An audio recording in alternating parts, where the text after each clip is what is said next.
Actually, this happened to me. My wife, I never asked what's her caste. I have uncasted myself completely, I'm not cast in anything. So I didn't check her caste either. So I just came and announced to everybody, I'm married. They said, when, where, how?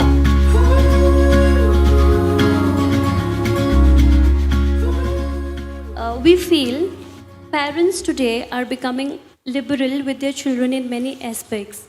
However, when it comes to intercaste and interreligion marriage, people are still orthodox and people draw a rigid line that children cannot cross.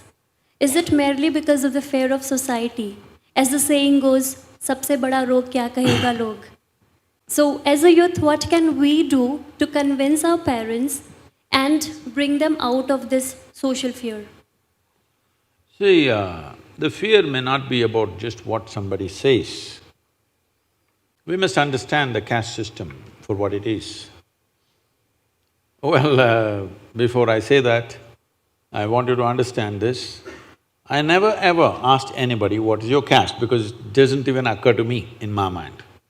So I'm against intercaste marriages because somebody will take this one sentence and make me into trouble, but I keep doing this always because it's by intent.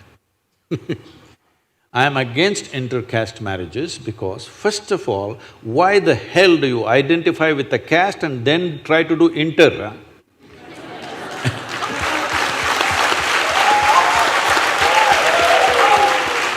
When I was young, if I wanted to marry somebody, I won't even bother what the caste is, I never asked. Actually, this happened to me. My wife, I never asked what's her caste. I just came home one day and told my father, I'm marrying this girl. He asked, who is she? I said, her name. I only knew her pet name, I didn't know her full name. Because that's what I called her. Then he asked, who is her father? I said, I don't know. He said, what? You don't know the father's name, you'll marry her? I said, I wish to marry only the girl.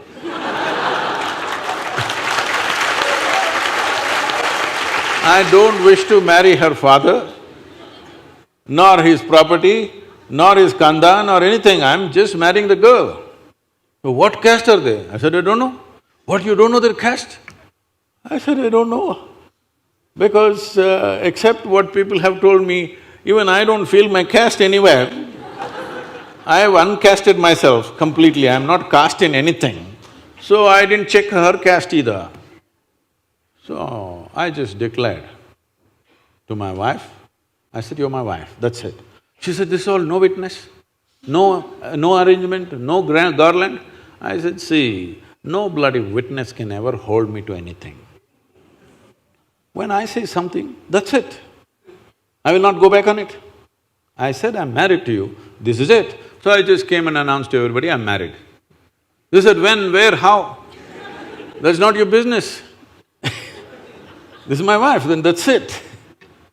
So I'm saying, first of all, why do you caste yourself and then why do you intercaste yourself? Not necessary. But there is a social situation, that is, in this country, why this caste system stuck on like this is, this was the only means of transmitting skills. Suppose your father is a goldsmith. Now he will marry you only to your goldsmith, another goldsmith, because right from your childhood you have helped the goldsmith carrying this and that, you know how to handle it. Suppose he puts you, suddenly marries you to your blacksmith, you will feel lost in that house and you know nothing about it.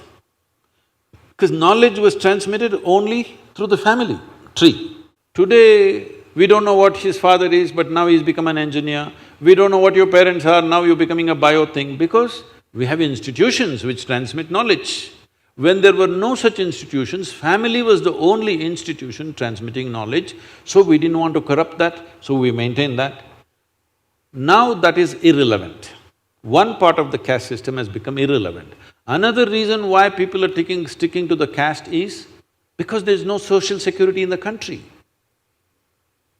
If tomorrow something goes wrong with your life, okay, you married some strange boy, and if something went wrong with your life, you fell ill or he fell ill or accident happened, something happened, Now the only people you can fall upon is your clan.